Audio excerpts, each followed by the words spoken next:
मैं पहले भी एक बार मीरापुर मेरा आना हुआ था और तब मैं सिर्फ आपकी बेटी के हैसियत से आई थी। आज आप सबकी दुआओं के बदौलत एक पार्लियामेंटेरियन की हैसियत से भी आपके बीच में आई हूँ। लेकिन पहले मैं आपकी बेटी हूँ और बहन हूँ और आप लोगों से हमारा जो ताल्लुक है वो वोट का तो है नहीं क्योंकि एरिया अलग हो गया, लेकिन दिली लगाव है, दिली ताल्लुक है क्योंकि आपका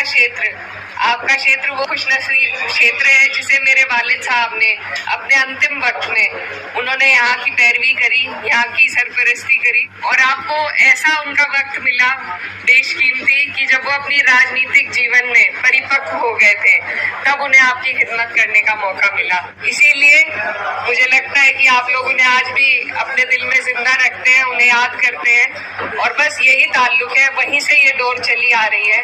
और मेरी बस आप सबसे यही गुजारिश है कि इस प्यार को आपने जितनी दुआओं से मुझे नवाजा है इसको इसी तरीके से बरकरार कर रखे, क्योंकि वोट तो आप नहीं डाल सकते लेकिन आपकी जो दुआएं हैं उसी का असर रहा कि इतना मुश्किल चुनाव हम जीत पाए।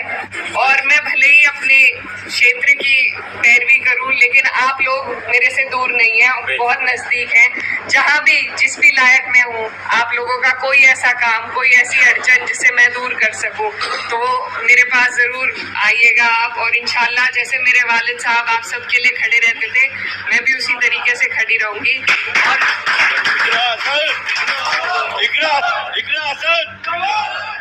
और जिस तरीके से संसद में मैं अपने क्षेत्र की आवाज उठाती हूँ, आप लोग भी दूर नहीं है। मैं कोशिश करूंगी कि मेरी जो लड़ाई है, मेरी जो आवाज है उसमें आपका भी हिस्सा रहे, आपके लिए भी मैं आवाज उठा सकूं। और ये घर हमारा पुराना घर रहा है, नजीर भाई हैं, इनसे पुराना ताल्लुक है, तो ये ताल्लुक ये इसी तरीके से बरकरार रहेगा। और क्योंकि राजनीतिक प्रोग्राम तो नहीं है पर फिर भी ये कहना चाहती हूँ कि जिस तरीके से इस चुनाव में हम लोगों को सफलता मिली, पार्टी को सफलता मिली, तो अब बस सभी में जोश है और बस कोशिश यही करनी है कि आने वाली 27 में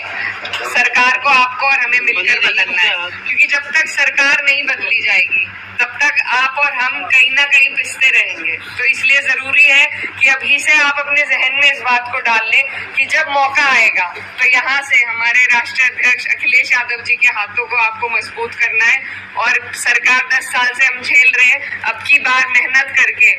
बिना किसी उसके सबको एकजुट होकर उसे बदल के दिखाना है, अपनी सरकार बनानी है। 27 के लिए आप लोग अभी से मेहनत में जुट जाइए और उससे पहले ही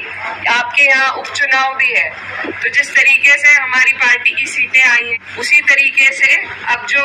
जिन सीटों पर उपचुनाव होगा, मेरी आप लोगों से गुजारिश है कि आप अपनी तरफ से एक उदाहरण पेश करें कि सारी सीटें समाजवादी जीते। तो मैं तब भी आऊंगी जब चुनाव होगा, उस दौरान भी आना होगा, लेकिन अभी से मैं आपको पहले ही रिजर्व करके जा रही हूँ कि आप लोग सब आने वाले उपचुनाव में समाजवादी गठबंधन का साथ दें, प्रत्याशी कोई भी हो। अपने नेता के हाथों को हमें मजबूत करना है, तभी हमें आपको मजबूती मिलेगी। तो बस आप सबसे दुआओं की दरखास्त है। बहुत